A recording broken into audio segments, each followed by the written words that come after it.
योगिनी एकादशी की व्रत कथा।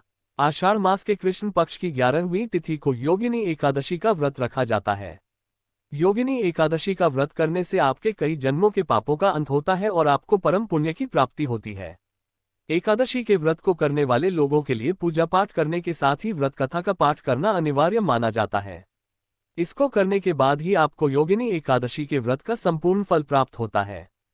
तो आइए जानते हैं योगिनी एकादशी की संपूर्ण व्रत कथा। एक बार युधिष्ठिर ने भगवान श्री कृष्ण से पूछा, वासुदेव, आषाढ़ मास के कृष्ण पक्ष की जो एकादशी है उसका नाम क्या है? कृपया उसका वर्णन कीजिए। भगवान श्री कृष्ण बोले, नृपश्रेष्ठ, आषाढ़ कृष्ण पक्ष की एकादशी का नाम योगिनी है। ये बड़े बड़े पापों का नाश करने वाली है। संसार सागर में डूबे हुए प्राणियों के लिए यह सनातन नौक के समान है। तीनों लोकों में ये सारभूत व्रत है। अलकापुरी में राजाधिराज कुबेर रहते हैं। वे सदा भगवान शिव की भक्ति में तत्पर रहने वाले हैं। उनके हेममाली नाम वाला एक यक्ष सेवक था जो पूजा के लिए फूल लाया करता था। हेममाली की पत्नी बड़ी सुंदरी थी। उसका नाम विशालाक्षी था। वह यक्ष कामपाश में आबद्ध होकर सदा अपनी पत्नी में आसक्त रहता था। एक दिन की बात है, हेममाली मानसरोवर से फूल लाकर अपने घर में ही ठहर गया और पति के प्रेम का रसास्वादन करने लगा, अतः कुबेर के भवन में न जा सका। इधर कुबेर मंदिर में बैठकर शिवजी का पूजन कर रहे थे। उन्होंने दोपहर तक फूल आने की प्रतीक्षा की। जब पूजा का समय व्यतीत हो गया तो यक्षराज ने कुपित होकर सेवकों से पूछा, यक्षो दुरात्मा हेममाली क्यों नहीं आ रहा है? इस बात का पता तो लगाओ। यक्ष ने कहा, राजन, वह तो पत्नी की कामना में आसक्त हो अपनी इच्छा के अनुसार घर में ही रमण कर रहा है। कुबेर ने तुरंत ही अपने सेवकों को भेजकर उस हेममाली को अपने समक्ष बुलवाया। हेममाली भय से आकुल होकर तुरंत ही कुबेर महाराज के सामने उपस्थित हो गया। उसे देखकर कुबेर की आंखें क्रोध से लाल हो गईं। वे बोले, ओ पापी, ओ दुष्ट, ओ दुराचारी, तूने भगवान की अवहेलना की है, अतः क्रोध से युक्त और अपनी उस प्रियतमा से वियुक्त होकर इस स्थान से भ्रष्ट होकर अन्यत्र चला जा। कुबेर के ऐसा कहने पर वह उस स्थान से नीचे गिर गया।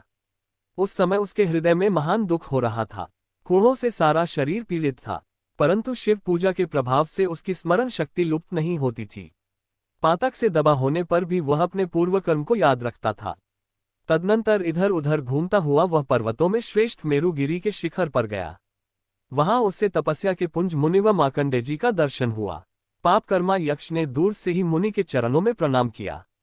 मुनि व मार्कंडेय ने उसे भय से कांपते देख परोपकार की इच्छा से निकट बुलाकर कहा, तुझे कोढ़ के रोग ने कैसे दबा लिया? तू क्यों इतना अधिक निंदनीय जान पड़ता है?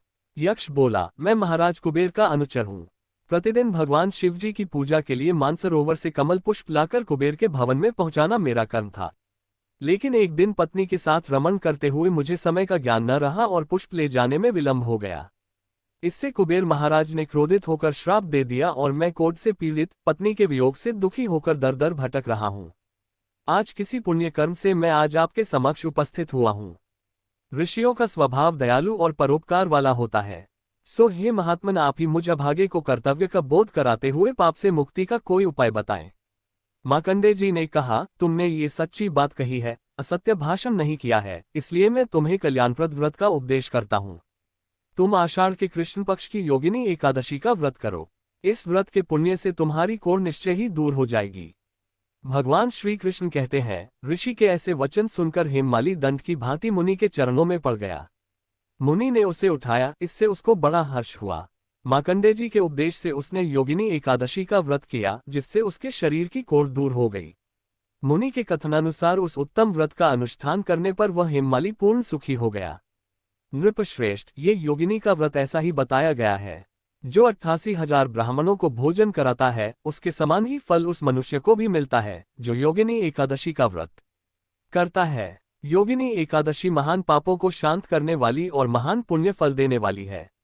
इसके पढ़ने और सुनने से मनुष्य सब पापों से मुक्त हो जाता है।